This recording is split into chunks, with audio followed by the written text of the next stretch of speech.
طب احسن تشانل ممكن يجي منها عميل واتساب ولا ميتا اللي هي بتضم انستجرام وفيسبوك وهكذا، ولا جوجل ولا تيك توك ولا سناب شات؟ واحسن حاجة ايه، الواتساب ولا ليد فورم يبقى جوه البلاتفورم نفسه، ولا ايه؟ كل تشانل ليها تايب اوف ايج ممكن تاخد منه تارجت. انت بتعمل بايب بيرسونال للكلاينت انت بتدور عليه فين. حلو. فيسبوك نوع كلاينت، تيك توك نوع كلاينت، سناب شات نوع كلاينت، جوجل نوع كلاينت رابع خالص اساسا.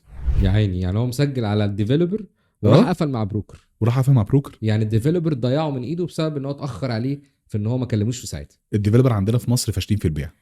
انا اجزم لك واراهنك على اللي انت عايزه ان 85% من شركات البروكرج في مصر ما عندهاش ويب سايت.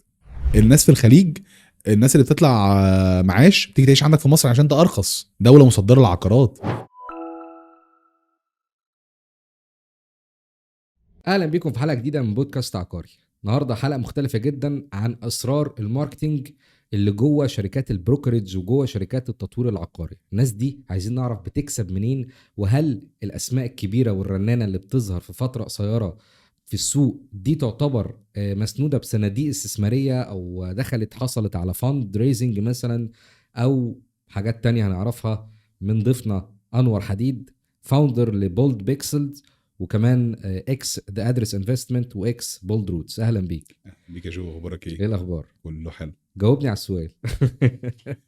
لا، هو الموضوع طويل ومتشعب في كذا جزء. ان انت بتتكلم على بروكج فريم قامت ونجحت وعملت بومينج بسرعه، مم. بس في نفس الوقت انت شايف ان هي وراها سر.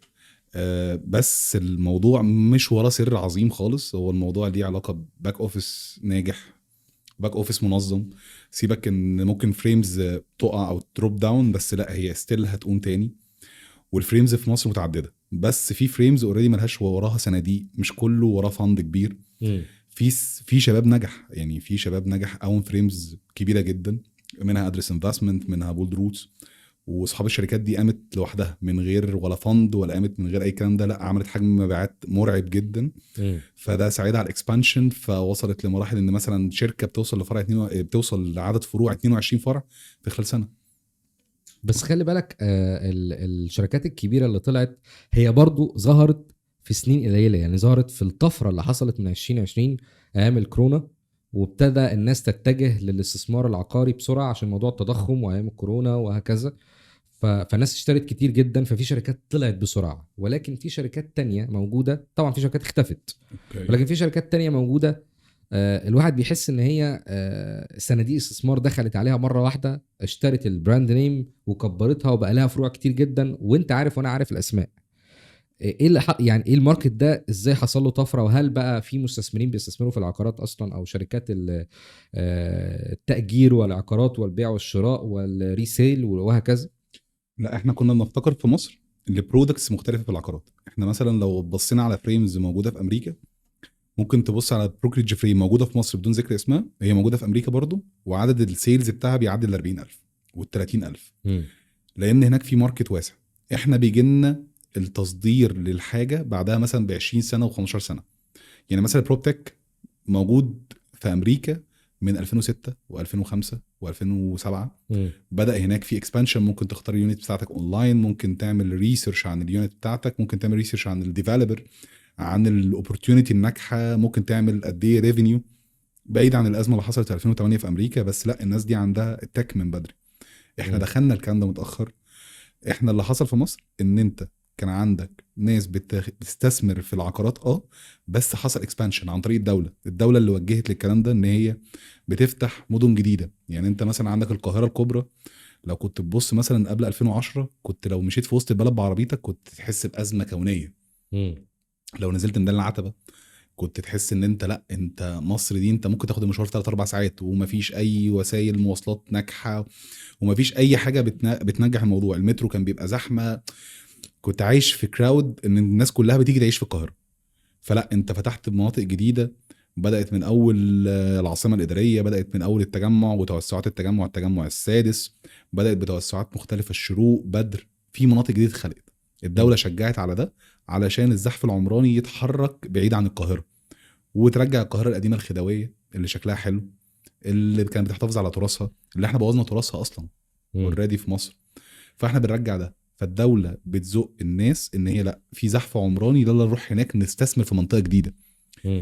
جالك مستثمرين، جالك اسامي تقيله، جالك دماك ممكن تكون خرجت من مصر في 2010 ساعه 2011 ساعه الثوره، بس صح. رجعت راجعه قريب.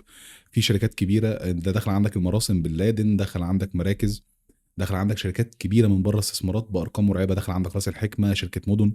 فدول لازم يخدم عليهم شركات بروكر او بروكرج ايجنسي كبيره وشركات ماركتنج كبيره.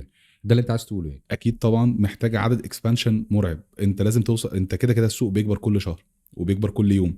عندك مراسي راحت عملت نيو ديستنيشن في البحر الاحمر، خلت الاسعار مراسي فجاه. ريد.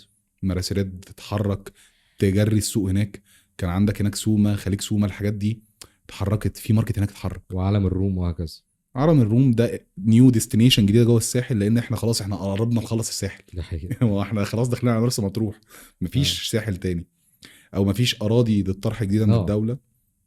فخلاص فاحنا لا بنروح نعمل ديستنيشن تانية. مصر لو قعدنا نعمل ديستنيشن ممكن نعمل ديستنيشن 30 سنه عادي. وده خلى الماركت يتوسع أو يعني يوصل بسرعه في سنين قليله ان هو يبقى في اسماء كبيره.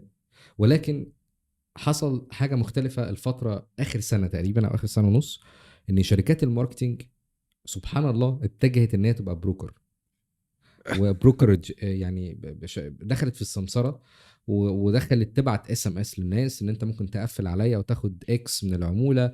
بقى هو بتاع ماركتينج وفي نفس الوقت بقى بيشتغل في العقارات. يعني هو دخل الاندستري دي، الراجل بتاع ماركتينج ساب المجالات التانية ولقى في دي فاليو مختلف، فبقى يحث الشباب او السيلز او العملاء ان هم يشتروا ويبيعوا. ايه الفكرة؟ احنا عندنا تو مديولز في مصر. م. احنا عندنا مديول ان انت تكون موظف في شركه بروكرج عادي جدا، ليك سكيم بتاخدها از بروفيت من البيع اللي انت بتحققه. وطلع واي جديده اللي هو الفريلانسرز. العملاء بتستخدمه غلط. يعني مثلا العملاء ممكن يخش هو مثلا عايز يشتري في اكس، فهو ضاح دور على ان هو ممكن ياخد مش كاش باك، ياخد نسبه من العموله بتاعت السيلز، فقعد يدور عارف هو بيكسب كام.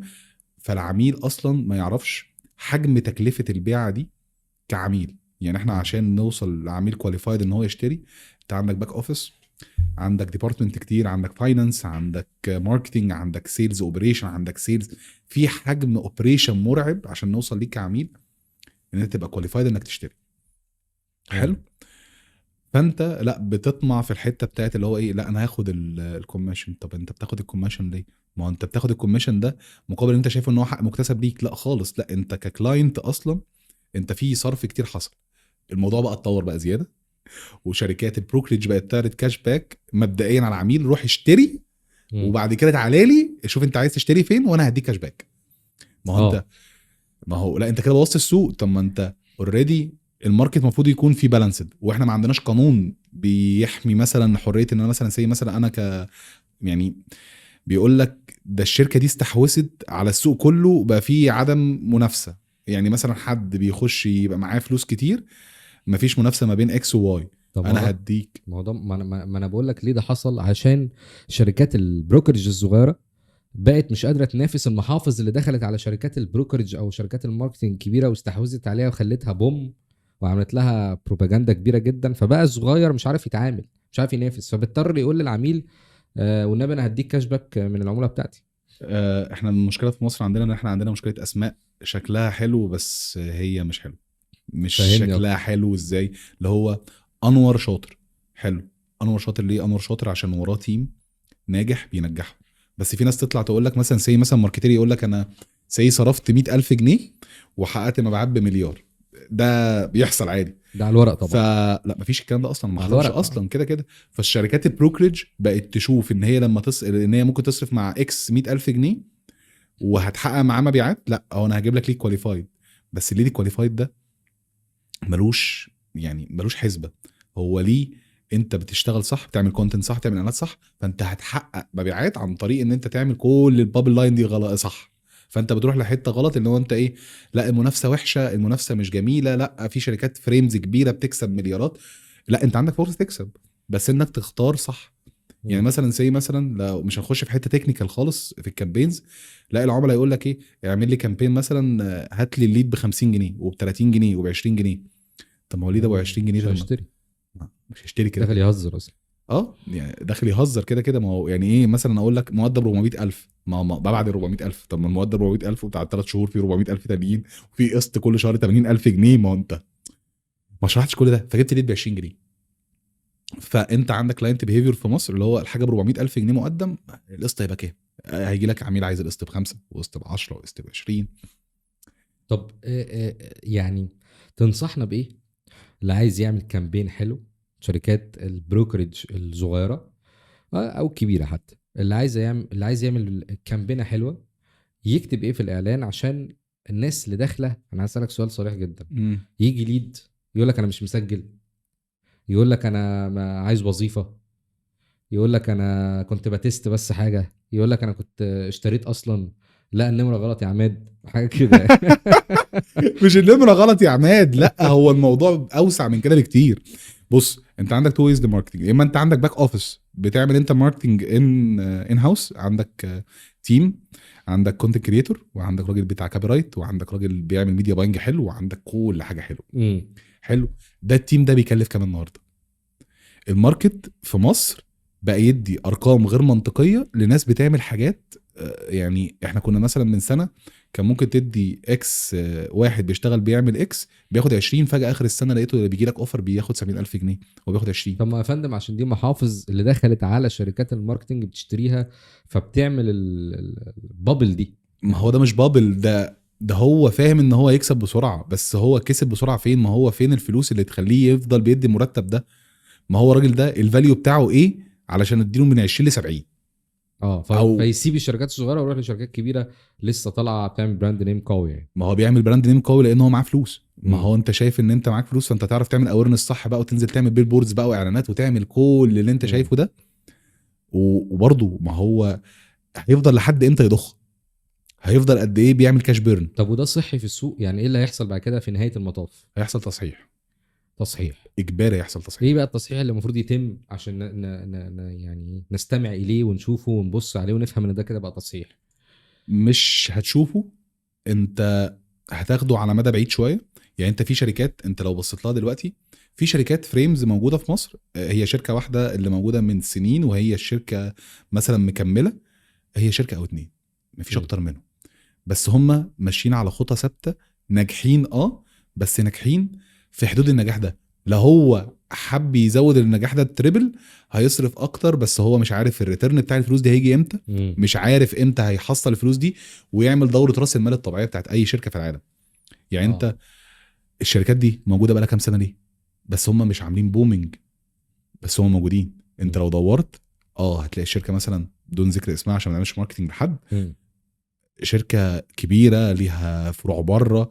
هما شركتين بالظبط ليهم فروع بره بتفتح فرانشايزز لناس هنا في مصر، موجودين بره من سنين وموجودين هنا في مصر من سنين، لان هما عاملين استابيليتي للنجاح، ستيبس، الخطوه في خطوه. بس في ناس بتطلع السلم كله مره واحده، ينط من اول سلمه لاخر سلمه بسرعه. ما ده عشان لا زي اكسلريتور يخش عليه، يسرع له عمليه الفند، فابتدى ان هو يوصل بسرعه. انا عارف الشركه اللي انت بتتكلم عليها، وهي شركه اصلا اجنبيه يعني، مظبوط. واصلا رانكد رقم يعني رقم 5 يعني في العالم. مظبوط. فدي فعلا ما تسمعش عنها كتير وبتمشي عنها كتير، ولكن ماشيه بخطى ثابته فعلا.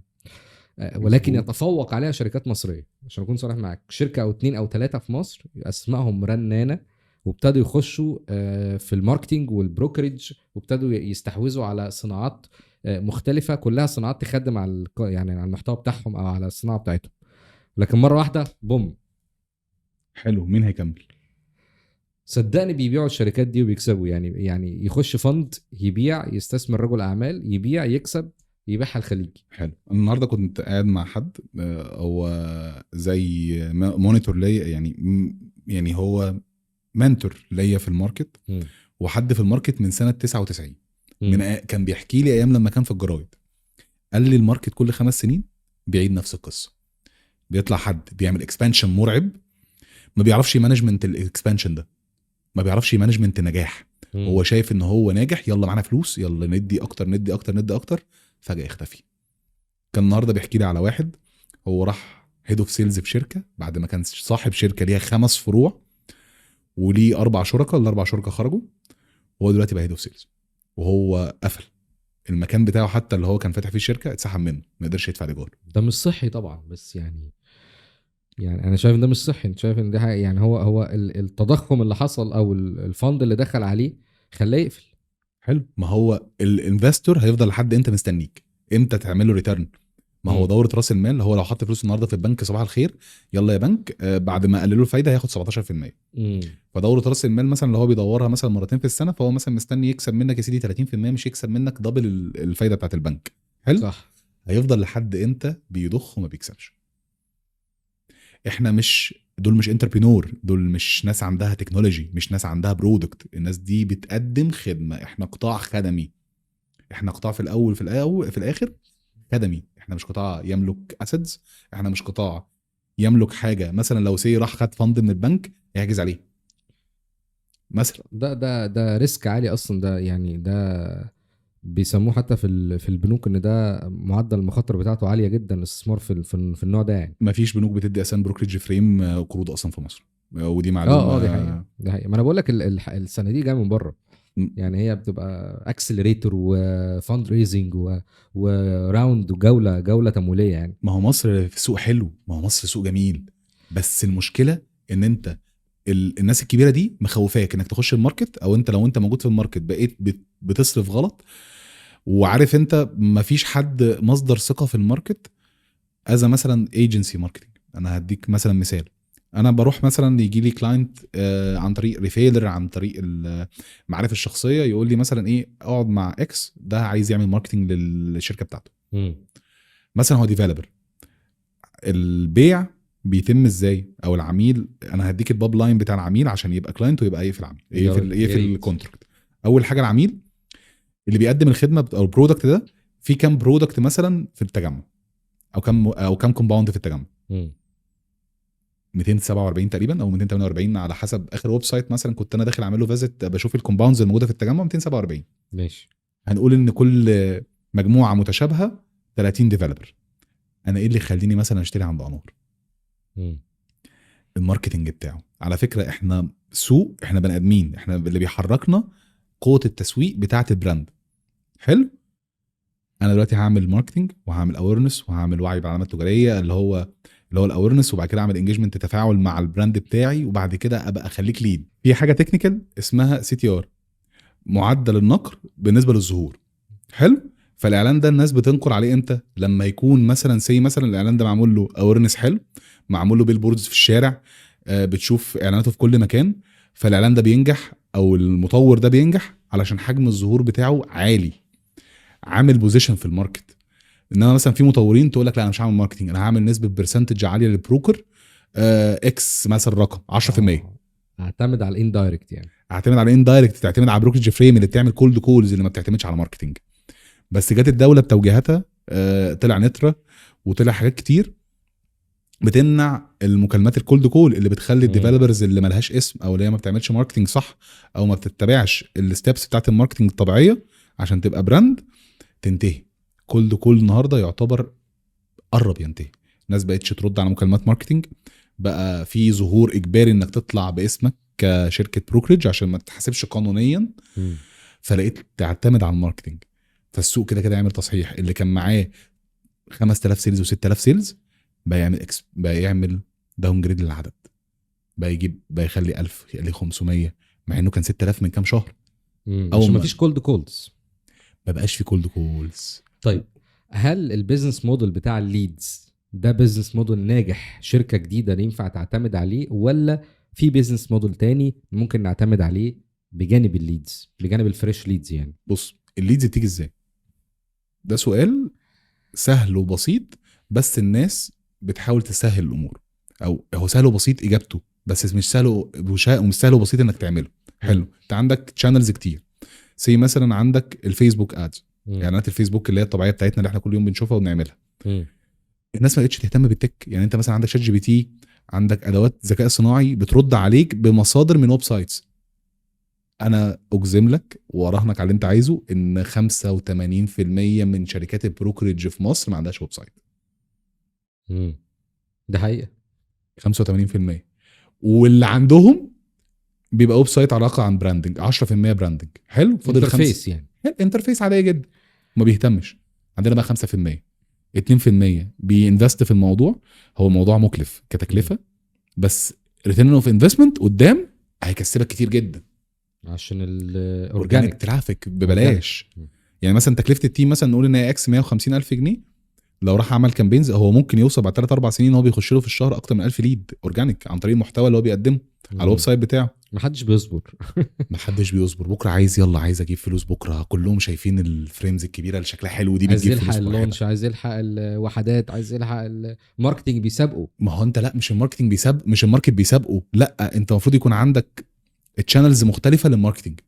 انت از كونسلتنت لما بتروح لشركه تقول له لا افتح تشانل اعمل ويب سايت تكلفته اكس، يقول لك لا كتير، انا عايز اعمل بيهم كامبين احسن. عايز اسالك سؤال بقى في الحته دي. حلو. هو يرجع للسؤال اللي فات، هو دلوقتي ينفع اعتمد على اللاند بيج بس؟ يعني ما ابنيش هويه وما اعملش براند نيم واعتمد على فكره اللاند بيج، عشان اللاند بيج دي بتطلع لي كلاينت سريع جدا، مجرد مصرف الصبح الاقي ليد. حلو. تمام. هل ينفع شركه او البروكرج ايجنسي تعتمد على فكره اللاند بيج بس؟ لا طبعا، ما لان هو هيقول لك هو انا هقعد انزل في بوستس واقعد انزل في حاجه ما حدش بيبص عليها وكله بيكليك على الاعلان بس يعني. لا، انا عايز اقول لك على حاجه. في شركات اوريدي ما بتعملش لاندنج بيجز، بتعمل ويب سايت. في لو انت مثلا بالناس بتدور على اعلانات، لا في اكبر 7، في ناس كبيره في الماركت بروكرج فريم بس مش اساميهم بومينج، بتعمل ويب سايتس وبتحقق ريزلتس مرعبه. في شركه موجوده، يعني انت مثلا بتدور على كل شركات البروكرج فين؟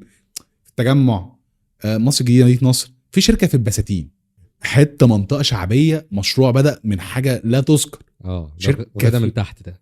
شركه في البساتين، هم تناو كاتبين ان هم في المعادي في البساتين. حلو. اه. الشركه دي عندها ويب سايت مش دوت كوم حتى. امم. حلو. بامتداد ويب سايت، مثلا اغلب الناس تقول لك ايه ناوي دوت كوم، اي ويب دوت سايت نت دوت كوم دوت اونلاين دوت اي حاجه. مش هنقول بقى هو دوت ايه بقى عشان الناس كلها تعرف الويب سايت ده. ماشي. الويب سايت ده بيجيب كل شهر 500 ليد اورجانيك. اورجانيك 500 ليد عشان يهتم بالمحتوى. ده لو ويب سايت على فكره ده لو شهر ديد، يعني مثلا كان ديسمبر مثلا، مفيش هايب بقى، مفيش ساحل، مفيش اي حاجه وما عندوش سيلز كتير والدنيا خالص. ما انا ده اللي بقوله يا جماعه، ان مش لازم يكون عدد السيلز كبير جدا وفي الاخر انت ما بتحققش حاجات، يعني بتعتمد على الكم. يعني ممكن اعتمد على الكيف، ان كيف؟ انا اخد ليد كواليفايد اورجانيك وسيلز 2 3 اعرف اسيطر عليهم، بس هم دول اللي بيجيبوا لي مبيعات. 10 ليد يخلوك مليونير. الله. 10 ليد صح، ل 10 سيلز صح في حياتي ولا في مليونير. الشهر؟ لا هقول لك، ما هو انت الريتيرن اوف انفستمنت ازاي؟ ما هو انت ال 10 ليد دولت لو هم طالعين عن طريق اورجانيك كونتنت على فكره، ده كلاينت دخل بيريسيرش، بيدور، هو بوتنشال جدا لان هو بيدور، فهو وصل للويب سايت بتاعك عن طريق اورجانيك سيرش مثلا، هو بيبقى عميل بوتنشال بشكل مرعب. بس ده هل انت استثمرت في الحته دي؟ لا. حلو. يعني نرجع نقول ان الكونتنت هو الكينج. كونتنت اوف ذا كينج. على فكره عايز اقول لك على حاجه، على قد ما الميديا باينج بيحقق ريزلت اسرع، بس انت لو ما اهتمتش بالشانلز الاورجانيك بتاعتك انت هتفشل as soon as possible. لان انت لو حصل دروب داون ليك، انت مثلا ممكن يجي عليك شهر تبقى عندك مصاريفك العاديه اللي هي مصاريف مرتبات وايجاراتي، وعندي مصاريف اللي هي العاديه بتاعت الشاي والسكر اللي هو الناس بتشربه عادي، اللي هو اليوجوال يوزنج بتاعي. بس معيش فلوس اعمل كامبين كبيره 500,000 جنيه و600,000 جنيه. حلو. حلو. عندك شانلز تانية بتجيب لك واورجانيك وفري. اتس فري، اي حد يقدر يعمل ويب سايت مش غالي. الارقام اللي احنا بنقولها في الويب سايتس الناس بتخض منها. الفلوس اكتر بتدفع في الميديا باينج كده كده. لان هي الريزلت بتاعتها اسرع. اسرع. ما انا بقول لك الصبح عملت حمله، نام الصبح يجي ليد. حلو. حصل لك ايشو، ايه الايشو؟ يا سيدي كاش فلو ليكويديتي، ما عندكش ليكويد الشهر ده. ما حققتش بسرعه مبيعات، فبالتالي حرقت بادجت في الاول، فبالتالي انت مش مستمر. انت مش مستمر لان انت بتستنى المطور العقاري يديك الكوميشن بتاعك علشان تستمر. حلو. الكوميشن اتاخر، حصل اي ايشو مهما كان شكله من غير بدون ذكر اسمه، برافو عليك. وقفت. عندك تشانلز تانية بتدخلك ليدز؟ ها لو عندك يبقى انت زي الفل، يبقى انت زي الفل، انت مكمل. اقول لك على حاجه، في مشاريع انت عندك في الماركت تو بروبتك امو كان وراهم شركات عظيمه او شركات كبيره بتحقق مبيعات كبيره. في برودكت لسه مكمل وفي برودكت مات. البرودكت اللي مات ده كان وراه ناس بتعرف تعمل مبيعات مرعبه، ناس شاطره جدا في المجال، بس ناس ما اهتمتش بالجزء ده، بقوا في الذاكره. الله يرحمه. وبقى هو مغرد وحيدا في الماركت، هو اكبر اداه بروبتك ناجحه في الماركت، مع ان هو طلعوا على فكره يعني بروبتك التول الثانيه دي طلعت في 23 او 22. التول الثانيه الناس طلعت في ذا سيم تايم، بس الناس الثانيه راحت عملت راوندز فند وراحت عملت، وناس كانت بتفهم في التك صح. تجمع البياع مع التك شيء مرعب. يعني الشركه بتاعت التول بتاعت التك دي اوريدي ما بتحققش مبيعات نفس حجم المبيعات بتاعت الشركه التانية اللي هي ما اهتمتش بالتك. بس تعالى نتكلم كمان 10 سنين. شركه التك دي هتكمل، هتطور ادوات، ان كان ذكاء صناعي هتطور ادوات كتيره للسيلز، هتطور. ما انت ما تعرفش بكره في ايه الذكاء الصناعي. احنا شات جي بي تي 2 بعدها بشهرين هنا شات جي بي تي 0.3 نزل، وبعد كده 5 هنلاقي 6 نزل اخر السنه الجايه. فلا الموديولز بتعلى كل يوم، يعني الموديول اللي كل يوم بيطلع انت بتطور مرعب. موظفين شغالين عندك، حلو. الراجل ده بيطور ده، حلو. انت كان عندك فرصه انك تنافسه، سبت له الماركت لوحدك. طب ارجع اقول لك ايه الرحله بتاعت العميل من ساعه لما يسجل المفروض تمشي ازاي؟ العميل يعني مثلا قبل ما اقاطع كلامك، اتفضل. مثلا هل اول لما يسجل اقوم مكلمه على طول عشان ما يبقاش بتاع الماركت؟ ما هو لو انا سبته بقى بتاع الماركت كله لو ما لحقتوش. يعني العميل لو ما كلمتوش خلال 3 دقايق ما سجل، ده اكبر خساره ان الليد ده يكون كواليفايد. احنا مشكلتنا في الباب لاين الكبيره بتاعت الليد ان انت مثلا عندك ديبارتمنت مش مهتم. ما عدا الاورجانيك ينفع يتساب شويه؟ لا ولا ده يتساب.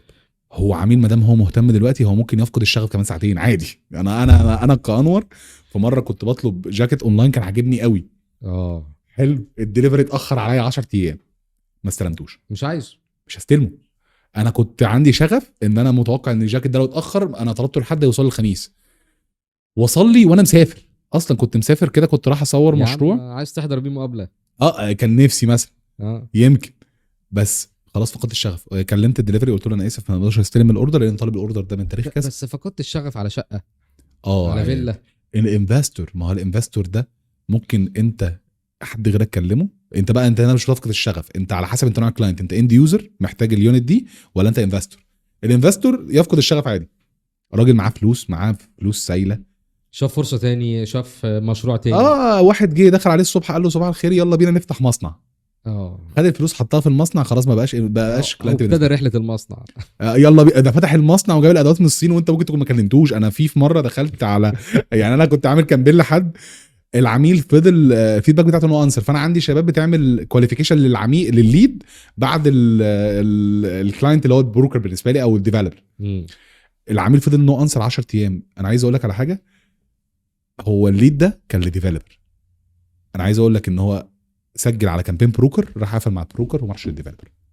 يا عيني، يعني هو مسجل على الديفلوبر وراح قفل مع بروكر. يعني الديفلوبر ضيعه من ايده بسبب ان هو اتاخر عليه في ان هو ما كلموش في ساعتها. الديفلوبر عندنا في مصر فاشلين في البيع، بس عنده اندايركت سيلز ودايركت تيم يعني واندايركت تيم. النسب واسعه قوي.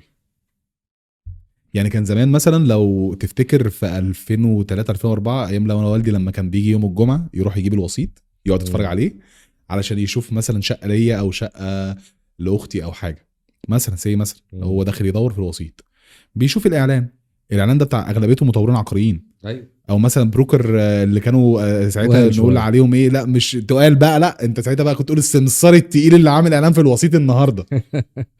بس فانت تروح تدور، فانت تخش تكلمه. كان الديفلوبر بيبيع بنفسه، كان مثلا يروح لوسيط عقاري تقيل. يعني احنا كان في وساطه عقاريه في مصر شكلها مهذب جدا، والدي كان بيحكي لي عنها في التسعينات وفي الثمانينات وفي بدايه الالفينات، كانت وساطه عقاريه مهذبه. احنا بقينا مثلا نشوف العميل بتنادي عليه، انت بتنادي عليه زي ما يكون اللي بينادي عليه في العتبه. بتنادي عليه في العتبه ايه؟ انا واحد صاحبي يعني كان هو عايش في ايطاليا وكان بيدور على شقه عشان يسكن فيها ببادجت معينه، فنزل مصر فسجل في كامبين بالرقم اللي هو انت ممكن تجيبه من المطار وبعد كده ترميه بعد الرحله. مم. كان بيجي له في اليوم 40 مكالمه و50 مكالمه. يا نهار اسود. 40 و50 مكالمه. انا في مره حد بيهزر معايا يسجل برقمي في كامبين. انا عايز يرازي حد. لا لو حد عايز رازي حد يروح يسجل بقى في كامبين ريل استيت مثلا لشركه بروكج كبيره او حاجه، اللي هو لا تعالى رازيك بقى هاجي لك 40 50 مكالمه. انا في مره حد هزر معايا رميت الخط. مش عايز اقول لا خلاص بقى انا مش قادر، لا انا بتاع ماركتنج وارد على السيلز بيصعب عليا. هو بالنسبه له انا اوبورتيونيتي وانا رقمي مثلا مميز، انا بالنسبه له ايه بالك ديل. هو فكر دلوقتي يلا بينا الرقم ده شكله حلو وده بالك ديل. والله انا كنت واخده لاين مع الشركه عادي. كان لاين ب 250 جنيه وجت باللك كده ان الرقم حلو رميته. ما شاء الله. طيب ارجع اقول لك تاني، ايه اللي يخلي الليد تقول لك انا مش مسجل، انا ما يردش لا على الواتساب ولا على المكالمه، مع انه مسجل اللي مهتم وعلى فكره يخش يقول لك ديتيلز، يعني ما عايز يعرف تفاصيل. جميل حلو. اللي انت كلمته امتى؟ كلمته بعدها بقد ايه؟ على فكره احنا البلاتفورمز حتى لما بتلاقي مثلا انور ككلاينت مهتم بريل استيت، اول ما بيسجل في كامبين مره وبيبقى كلاينت بيظهر له 5000 كامبين غيرك، بيصير له بقى ديفلوبر ب 2 مليون، ديفلوبر ب 5 مليون، بيجي له اوبشنز كتير بقى مختلفه. بحس ان هو ايه اللي انا دخلت من اول محل ولا ايه؟ لا ما هو ما فيش، المصريين ما بيشتروش من اول محل. المحل اللي على الشارع ده اكتر اقله يحب يبيع. بس هو لو اصطدم بيك اول اعلان شافه وانت ما لحقتوش، الماركت هيديله اقتراحات لاعلانات تانية. ده حقيقة. البلاتفورم هتدي له اقتراحات لاعلانات تانية. هيطلع له مثلا اللي هو سجل مثلا في جوجل هيطلع له ديسبلاي مثلا ل 50 60 مشروع. بقى مرتبط ببعض جوجل وفيسبوك بقوا عارفين انت بتدور على ايه اصلا. بقت اوريدي خلاص الناس بقاش عندها وهي ان هي تشوف الاعلان، هتشوفه غصب عنك، انت مش مهتم بالحاجه دي هتشوفها 50 مره. انت كلمت العميل بعد قد ايه بقى؟ حلو. فانت تروح تبص على السي ار ام مثلا، الليد اتاخد عليه اكشن بعدها مثلا بيوم 24 ساعه، العميل نسيك اصلا ونسي الكامبين وهو شاف 5000 كامبين غيرك وشكرا بقى. الا لو الكامبين بتاعتك مميزه والكونتنت بتاعها خطف العميل، دي الحاله الوحيده مثلا اللي ممكن الكلاينت ما ينساكش فيها. يعني انت مثلا لو عامل كامبين حلو شكلها حلو وكانت اوريدي ستوري مثلا زي الناس اللي بتعمل انيميشن، زي الناس اللي بتعمل كامبين زي شكلها حلو، اتس مور يونيك، ممكن يفتكرك. ممكن اذا انت كمان لو اتاخرت عليه كمان يومين مش هيفتكرك اصلا. طب امتى عدم الرد يبقى هو رافض الفكره باحترام، وامتى يبقى عدم ثقه في الفكره؟ عدم ثقه لان احنا ما عندناش كاليبرز في الماركت بتبيع، ما عندناش سيلز كاليبرز. كلهم بيجربوا؟ لا مش كلهم بيجربوا، كلهم بيفتحوا شركات. ما شاء الله. دي حته ده ليفل تاني. ده ليفل تاني. لا كل واحد سيلز دلوقتي خد له لما له مليون جنيه مثلا من الشغلانه راح فتح له شركه. احنا كان مش فاكر كان مين طالع من فتره كان بيقول لك احنا عندنا كام مسوق عقاري في مصر. كام بقى؟ كتير قوي. انا مش فاكر الرقم، بس هو تقريبا كان 250 مليون وشويه. انا سمعت اللقاء ده كان مع حد اذاعي مشهور، طلع بيقول لك احنا عندنا 250 مليون مسوق، شركه تسويق مش تطوير. 250 مليون شركه ندي في 5 موظفين متوسط بعيد عن الاوفيس بوي بقى. يعني احنا عندنا 1,250,000 بيخدموا على 70,000 بس واحد بيشتري كل الوحدات اللي في مصر. لا احنا عندنا ليفلز بقى. ما انت مش محتصر في الاي برايمري. ما هو البرايمري عندك برايمري ب 2 مليون وعندك برايمري ب 200 مليون. ما هو انت عندك نوع البرايمري مختلف، بس احنا علشان بنعمل هايب على الناس الكبيره، ما احنا عندنا شريحه بتشتري تدفع قسط في الشهر 20,000 جنيه 30,000 جنيه في برايمري بالسعر ده على فكره. يعني انا صادفت ناس في ليفلز مختلفه في مصر بتبيع القسط بتاع 20,000 جنيه في مصر. الشريحه دي موجوده ومطلوبه بشكل مرعب على فكره. وعايز اقول لك على حاجه، في ديفلوبرز مشهوره بسم الله ما شاء الله نازلين لونشز الشهور الجايه بربع اسعارها في كومباوندز قريبه من الكومباوندز اللي هم بيعملوا فيها لونش. يعني مثلا عندنا مطور عقاري بدون ذكر اسمه، لو هو نزل بقى اشترى شقه جاهزه دلوقتي في كومباوند قديم ليها هيشتريها ب 20 مليون جنيه، هو نازل النهارده ب 8 في نفس الاريا. فاسيلتي مش مختلفه، يعني الاريا دي اوريدي موجوده في نفس يعني مثلا في التجمع هو على اول الشارع ب 20 مليون وعلى واخر الشارع ب 8 مليون. طب احسن تشانل ممكن يجي منها عميل واتساب ولا ميتا اللي هي بتضم انستجرام وفيسبوك وهكذا، ولا جوجل ولا تيك توك ولا سناب شات؟ واحسن حاجه ايه، الواتساب ولا ليد فورم يبقى جوه البلاتفورم نفسه، ولا ايه؟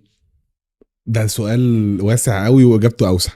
ماشي، يعني حكينا باختصار. هقول لك اختصار. فيسبوك ليه نوع محتوى، وتيك توك ليه نوع محتوى، وايدج. يعني مثلا تيك توك جين زي هو اللي مسيطر عليه، ما تبيعش فيه. مثلا ممكن يكون في ناس السن الكبير بدأ يخش تيك توك. يعني والدي ووالدك ممكن ما يكونوش عارفين تيك توك اصلا. ده حقيقة. انا والدي عرف تيك توك من 6 شهور، يعني هو تيك توك بقاله حبه حلوين. فكل تشانل ليها تايب اوف ايج ممكن تاخد منه تارجت. انت بتعمل بايب بيرسونا للكلاينت، انت بتدور عليه فين. حلو. فيسبوك نوع كلاينت، تيك توك نوع كلاينت، سناب شات نوع كلاينت، جوجل نوع كلاينت رابع خالص اساسا. مين اقوى كلاينت فيهم؟ الكلاينت اللي بيجوجل يقول لك انا سيرش بنفسه. يعني انت مثلا زي مثلا قاعد في البيت بالليل بتدور على نوع كاميرا معين، انت بتجوجل ايه؟ بتسيرش اباوت ات. انت بقيت عميل بوتنشال. حلو. فانت بتدور، فانت عرفت مثلا انور بيبيعها بكذا، واكس بيبيعها بكذا، وزد بيبيعها بكذا، فانت عرفت تعمل كومباريزن، فخدت الكول تو اكشن. ممكن تاخده عن طريق الشوبيفاي بتاعه او الويب سايت بتاعه، او عن طريق امازون لو عامله اوفر مثلا. حلو. وممكن تاخد كول تو اكشن انك تروح الفرع تتفرج، على حسب انت نوعك ككلاينت. انت ممكن تكون كلاينت تحب تشتري ان ستور، وفي كلاينت بيحب يشتري اونلاين. حلو. فاكتر عميل كواليفايد هو العميل اللي بيدور، مش العميل اللي بيطلع له. احسن حاجه انا عارف ان في جوجل ديسبلاي، جوجل سيرش، وهكذا. جوجل ديسبلاي عشان الناس تبقى عارفه كمان ان جوجل ديسبلاي هو بيظهر لك اوتوماتيك، لكن جوجل سيرش انت اللي بتدور على العميل عكس ما هو بيظهر لك. حلو. لكن جوه البلاتفورم جوه في اصلا كذا بوتون ممكن يوديك على الواتساب، يعني يقول لك عايز اعرف ديتيلز بس يبعت له على الواتساب، وفي ممكن على ماسنجر، وفي ممكن يسيب كومنت، وفي يرسل الصفحه. في اوبشنز كتيره. ايه احسن اوبشن بتجيب فيدباك اسرع؟ الليد فورم اقوى، لان انت بتدي العميل بروسيس اكتر عشان يسجل. انت كل ما تصعب البروسيس على العميل فهو بوتنشال اكتر. ايوه كده. بس فانت صعبت عليه. ما هو دخل واتساب، ممكن حد مثلا مثلا قاعد بيسكرول مثلا بيدور على ريلز، بيدور مثلا مثلا على اي حاجه، هو مهتم باي حاجه، بيطلع له محتوى تعليمي مثلا. طفل صغير وماسك تليفون والده، هيدوس واتساب هيخش على الكلاينت على طول. يعني مور كويستشنز هي دي اللي بتخليه كواليفايد اكتر. وانك تهتم بالعميل اللي بيدور، اللي بيذاكر، بيبقى كواليفايد اكتر. ما هو انت العميل اللي بيدور، ما هو انت اعلانات، انت بتقول اعلانات الديسبلاي واعلانات السيرش. لا، اعلانات الديسبلاي ليها استخدام، واعلانات السيرش ليها استخدام. في الريل استيت عملوها الديسبلاي لا، في الريل استيت الديسبلاي عامه اعلانات بتدي اويرنس اكتر او براندنج اكتر للبراند. انما السيرش ده عميل بقى مثلا مثلا بقى ده العميل بقى الكواليفايد، اللي هو يقول لك ده العميل اللي مفيش منه، عميل جاي بالشيكات وجاي. على فكره كان مثلا في 2022 و23 و24 ولسه موجود لحد دلوقتي حالات يقابلك عميل انت عامل جوجل اد كامبين، يقول لك هو عنوان الشركه فين. ده لسه العميل ده موجود على فكره؟ موجود. بس نسبته بتقل اكيد. نسبته بتقل طبعا، لان السوق فيه كومبيتيتورز عمالين بيزيدوا كل يوم. اصل انت عايز الشركه انا عايز اجي لك في الحته دي لسبب. دلوقتي ممكن عميل يسجل على ديفلوبر، ممكن عميل يسجل على شركه بروكر، والاثنين نفس اليوزر نيم، يعني نفس الدومين، قريبين جدا من بعض. وما هو مش عارف هو مسجل على الديفلوبر ولا مسجل على البروكر اللي عامل لاند بيج مشابهه للديفلوبر. هل ده بيفرق في حاجه في سعر البيعه؟ لا، مش بيفرق في كواليفيكيشن العميل نفسه. عرفني اكتر. هقول لك دلوقتي مثلا عميل ويل اديوكيتد، ان هو حد مثلا مثلا بيدور على الويب سايت بتاع ماونتن فيو الاصلي. ايوه، هيعرفوا منين برضو؟ ما هو بقى كلها بقت تاخد ويب سايتس، تعمل بقى اسم بقى اكس بقى ديفلوبر، نقطه زياده في نقطه داش بتاع. فما بياخدش باله. بس عارف اقول لك على حاجه، الناس اللي هي بتعمل لاندنج بيج على فكره هي حاجه نون ايثيكال، غير قانونيه بالمره طبعا، وحاجه ما حدش يشجع حد عليها، ما حدش عارف يسيطر عليها. استحاله تسيطر عليها. لا، تقدر تسيطر عليها لو انت الباك اوفيس بتاع الديفلوبر قوي. ده في الامارات الكلام ده؟ لا، موجود في مصر في شركه واحده بدون ذكر اسمها. عارفها. هي ما عندهاش اصلا كمان اندايركت. ما عندهاش دايركت سيلز بس على فكره. يعني عايز اقول لك الدايركت تيم بتاعها اصلا نفسه يعمل، يعني ليه واحد صاحبي شغال هناك كل شويه نفسه يعمل كامبين، اقول له لا مش عارف. نفسه اعمل كامبين جوجل عشان هو سيلز وعايز يجيب عايز يزود اكتر بس مش عارف بسبب ان هو مش عارف يكوبي الدومين. لا، بوليتكس جوه الشركه. يعني هو مثلا مثلا هو عنده تيم ماركتنج قوي جدا. على فكره هو مشكلتنا في مصر ان احنا ما عندناش ماركتنج كاليبرز شاطرين، وما عندناش في مصر ماركتنج كاليبرز اديوكيتد، وما عندناش، والاغلب الناس الاديوكيتد طلعت الخليج. خطفوهم. مش مبدأ خطفوهم، لا، هو شايف ان في اوبورتونيتي تانية هناك احسن. يعني مثلا مش يعني على فكره على على مصر، الراتب بتاعه، على الراتب الراجل راح. على فكره لا، في مصر انت ممكن تدي راتب كويس للناس، بس انت مشكلتك في مصر انك بتسترخص. في شركات، يعني انا اضحكك، في شركه في المنصوره مم. بدون ذكر اسمها، الشركه دي يعني بص ضحك. مم. كان جاي لي امبارح شاب صغير شغال في الاي سي او، فانا كنت منزل بوست ان الناس احسها ان هي تعمل ويب سايتس وبتاع، فهو دخل كلمني بهجوم ضاري، اللي هو انا بتدخل في شغل. قلت له يا حبيبي لا، انا بشجع الناس دي، الناس دي هتجي لك انت از كلاينت. يعني مثلا لو انا ريفيلر مثلا، انا اتذكر اسمك، هقول لهم الراجل ده اشطر مني في الحته دي، مم. بيعرف يعمل ويب سايتس احسن مني. حلو. قال لي لا، ما انا هقول لك بقى اللي حصل. في شركه في المنصوره بتعين شباب ب 2000 جنيه، وتقول لهم انتوا بتعرفوا تعملوا اي سي او وشاطر قوي، ويلا بقى روح على القاهره بقى اتعلم.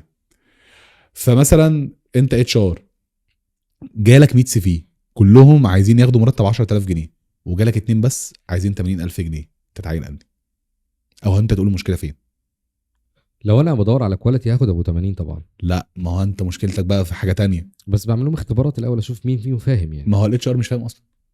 الاتش ار مش فاهم، ده حاجه تانية. ما هو احنا الاتش احنا بقينا نعين تالنت اكوزيشن في تايتلز هم مش فاهمينها. يعني عايز اقول لك على حاجه، كان زمان انا كنت في ايجنسي كبيره في يوم من الايام، التالنت اكوزيشن كان فاهم شغلي، مم. كان عارف انا بعمل ايه.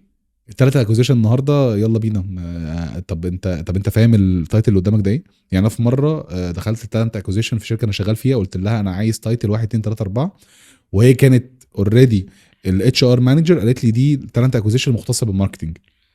استاذ انور، عايز اقول لك على حاجه، قول لي. ان الاتش ار بيدور على الموظفين على جروبات الفيسبوك. صدقني. ما هو احنا عندنا في مصر مشكلتنا مش مهتمين بحاجات مهمه زي لينكد ان. ما بيدورش على لينكد ان اصلا، اللي متعين على ان هو اتش ار هو ما عندوش لينكد ان اصلا، فاهم؟ بتحصل، شفتها. يعني ما تصدقني. فالمهم جات لي قالت لي انا جايبه لك سيفيهات، جايبه لي كام سي في؟ قالت لي 120. قلت لها ده افتر فلتر ولا بيفور؟ اصلا لان انت المفروض بتاخدي السي في يا اما انت عندك اوريدي سيستم، يا انت اوريدي بتفلتري مانوالي، اه بس انت فاهمه التكنيكال بتاعك فانت فلترتي. قالت لي لا انا ما فلترتش، ما انا مش فاهمه. انت اللي هتفلتر. انت اللي قلت هتفلتر في لها الآخر. قلت لها انا بشتغل وانا معينك ليه؟ لا، ما هو معينينك ليه؟ لا بلس على كده انا شغال 9 ساعات، فانا هفضل ابص في 120 سي في افلتر؟ هو الاكسبرت بقت انت، مش اللي انت جايبه يسهل لك امورك. بس فانا بقيت اعمل شغل التالنت اكوزيشن، ان انا افلتر سيفيهات واقعد ادور على السي في واقعد ادور على حد كواليفيكيشن اللي انا عايزها. فلا، الماركت مشكلتنا في مصر ما عندناش. غلطتك انت جبت الاتش ار دي. مش انا اللي جبتها والله، ده صاحب الشركه اللي جابها مش انا. لا بس انا لا، حصل ديبيت ما بيني وما بين الاتش ار مانجر، قلت لها ده مش حد بيفهم في الماركتنج، قالت لي لا هي اللي موجوده. اصلا ما بقول لك جايبينهم من على الفيسبوك. بس فلا، احنا ما عندناش في مصر كاليبرز، وبالذات في الباك اوفيس بتاعت الريل استيت. ما هو احنا عندنا كل يوم بدي شركه، في صباح الخير بنعمل شركه. اه فالكاليبرز فين؟ فالكاليبرز بيتفرعوا، بيروحوا في كذا شركه، بياخدوا سالاريز كبيره في الشركات الكبيره، كل ما يطلع شركه كبيره ياخدوا الكاليبرز من شركه كبيره اكبر. هم بيتنقلوا، بيروحوا لشركه من شركه لاكبر. بس الكاليبرز راحوا فين؟ ما انت معلمتش حد، الله ينور عليك. ما انت معلمتش حد وراك بيعمل شركه. ولا ولما التيم بيتحرك بقى ايه؟ بياخد التيم كله بقى، نفضي ما الشركه. هو ده هيدفع اكتر. ما هيدفع اكتر للكل، بس مفيش كاليبرز، والماركت هيبوظ. هو هيحصل له تصحيح. هيحصل له تصحيح امتى بقى؟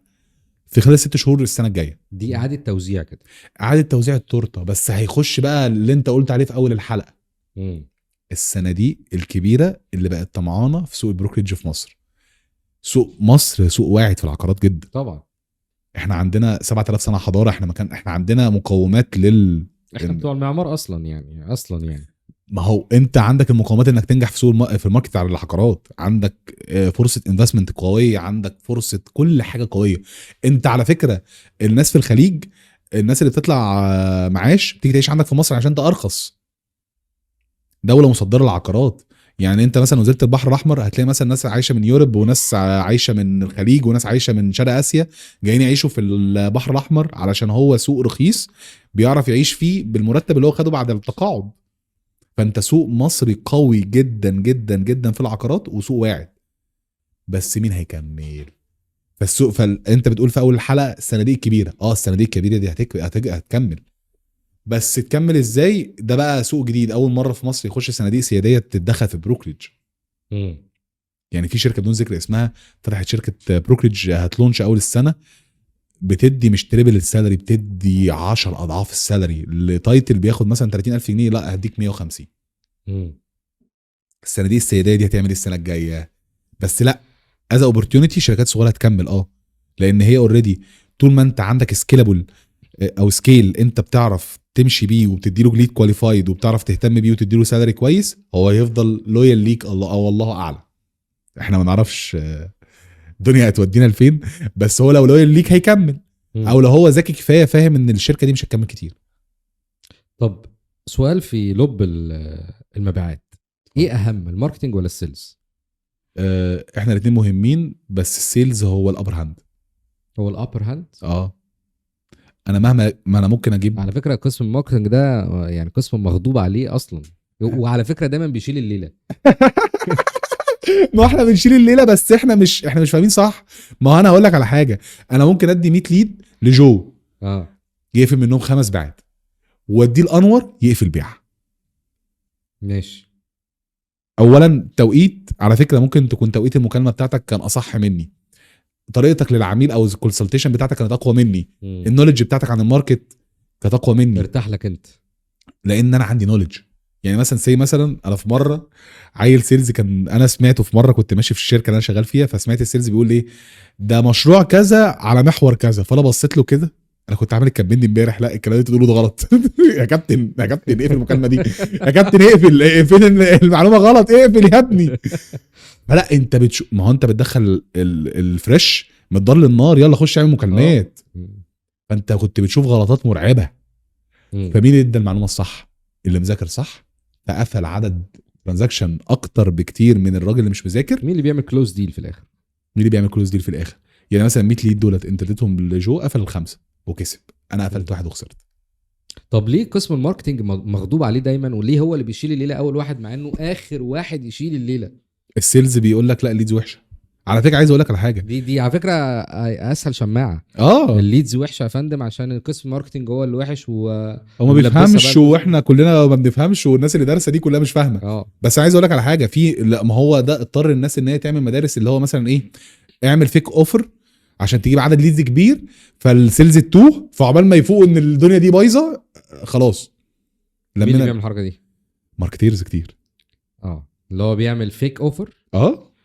بمعنى يحط الستارتنج فروم يعني، لا مش ستارتنج فروم بقى، سيبك بقى، لا بيحط مقدم بس، ولا فاهمك اقساط ولا فاهمك دفعه سنويه اصلا بقى. يا فندم والله جاي لك على الشركه بتاعتك ليد وبتسال على البروجكت.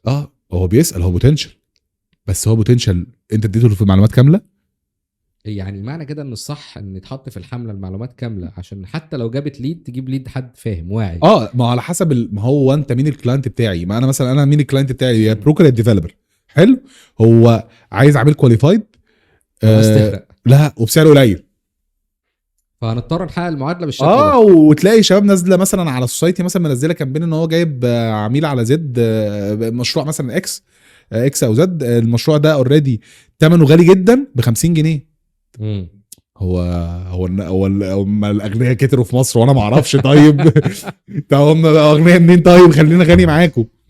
ما هو طبيعي كل ما المشروع او اليونت دي سعرها يغلى، كل ما سعر الليد بتاعي يغلى. صح. فاجيب الليد ب50 جنيه ازاي؟ مش منطقي. ما هو ما ينفعش تبيع فعلا عقار ب 10 مليون. ما ينفعش انا بجيب ما ينفعش انا مثلا بجيب ليد ب 400 جنيه وانت تجيبه ب 10 جنيه وانت تقول لي ان انت منافس ليا. لا ما هو اكيد اللي ده ب 10 جنيه في قصه، واللي ده ب 400 في قصه. طبعا اتحط له فلاتر كتير يعني. اتحط له فلاتر. ما هو انت زودت اسئله. فاكر لما انت سالت في حوار الواتساب قلت لك لا ليد فورم هو عمل اكشنز زياده، فالليد بقى كواليفايد. طب لما اوسع اللوكيشن سعر الليد يزيد ولا يقل؟ مالهاش علاقه باللوكيشن. بص انت ساعات ممكن يجي لك ناس اوريدي، مثلا طفل صغير يسجل عادي، على فكره بيحصل لك. هو في غلطات يعني، في نسبه هدر يعني. في نسبه هدر. انت بتقولي الكواليفيكيشن بتاعتك 30-40%، ده رقم على فكره رقم لذيذ ورقم متوسط. بس النو انسر زاد زي ما انت بتقوله از بروكريج. النو انسر زاد علشان مثلا نترا، عشان الكولد كولينج، عشان انت العميل مش عايز يرد على مكالمه ماركتنج. بس هو مثلا مثلا لو جاله مكالمه من ديفلوبر كبير، لا هيرد. الراجل ده عمل ماركتنج صح، عامل اورنس صح، عامل براندنج صح. فلما يجي له مكالمه مكتوب عليها اسم ديفلوبر كبير هيرد. بس لما يجي له مكالمه ماركتنج كول سبام، وعنده مثلا 5000 سبام على ترو كولر، هيرد عليك؟ استحاله يرد عليك. هو استحاله هيرد عليك. على فكره قصه البراندنج والاويرنس وان انت تعمل وعي بالعلامه التجاريه ده مهم جدا عشان العميل يرد عليك اصلا. لانه ممكن يخش على الصفحه يشوف انت مين، هتفرج عليك انت مين. انت والتشانلز التانية، بلاتفورمز التانية اللي انت رابطها بالصفحه. ما هو انت مثلا عملت صفحه ملهاش اي معالم والعميل دخل سجل، دور على ويب سايت ما لقاكش، دور على اي باك جراوند ليك ما لقاكش. فاتح كشك في مش كشك، ما حطش كشك، حتى ما حطش كشك. يا فندم عايز اقول لك على حاجه. ترابيزه في الشارع ومشي يا باشا مالكش مكان. يا فندم في بروكر بياخدوا اسم بروكر كبير جدا يتكلموا باسمه علشان يبيعوا. في سيلز بيعملوا كده. لا، ما هو البروكر ده صارف اللي هو الكبير ده. مم. بس جه بروكر صغير او بروكر يا سيدي كبير حتى زيه، بس ده بيصرف ماركتنج مليون جنيه وده بيصرف صفر. راح قال له ده انا سيلز من كذا علشان يدي تراست العميل. على فكره في بروكر نجح في مصر بسبب ان هو مدي تراست العميل، بيعمل ادز وموجود وبيعمل بيل بورز وبتاع وشاطر، بيعمل ادز مرعبه، وهو راجل اللي احنا كنا بنتكلم عليه في اول حلقه ان هو بروبتك ناجح. فهو عامل براندنج لنفسه فالناس واثقه فيه. فيجي واحد في شركه تانية يقول لك لا ده انا سيلز من الشركه دي، يتلاقي مش يتقرب منها يقول لا ده انا منها. ده مش صح. ده مش صح. الناس دي دفعت كل ده عشان انت تروح تتكلم باسمه. ايه الحل نقفشه ازاي؟ مش حل، هو اكيد هتقنن في مصر وخلاص. هي في اوريدي بروسيس الدوله بتاخدها ان هي تقنن الموضوع وان يبقى في تراكنج زي الامارات وتمنع الكولد كول. وانا متوقع نهايه السنه دي مصر مش هيبقى فيها كولد كول. السنه الجايه اللي هي 26 ان شاء الله، وكل سنه طيبين. فريش ليدز بقى. يلا بقى نتكلم بقى في فريش ليدز. فنرجع تاني للماركتنج ايجنسي. لا نرجع للماركتنج ايجنسي بقى. نرجع بقى ايام الجورنال بقى. ما انت كنت تروح تاخد المساحه الاعلانيه في الجورنال في 2005 ب 4 5000 جنيه، كنا ساعتها رقم. طيب عايز اسالك سؤال يعني نختم بيه الحلقه.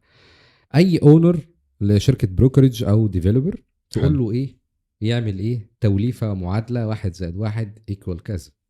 حلو. اولا مفيش حد هيبيع لك بكره الصبح بمليار جنيه. دي اول جمله لازم اقولها له. مفيش حد بكره الصبح هيعمل لك خلطه سريه يبيع بمليار جنيه. ماشي. الديفلوبر ليهم قصه وبروكر ليهم قصه. اختصارا لقصه الديفلوبر، القصه ان انت لازم تعمل وعي بالعلامات التجاريه عشان الناس تثق فيك، ولازم تعمل اعلانات عشان الناس تبقى تراست الراجل ده موجود في الماركت، الراجل ده بيصرف ماركتنج صح. حلو.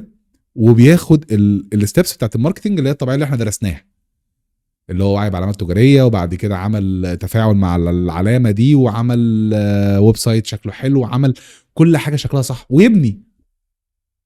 حلو. ده الديفلوبر. البروكر هو وسيط عقاري، لازم يقدم المعلومه كامله.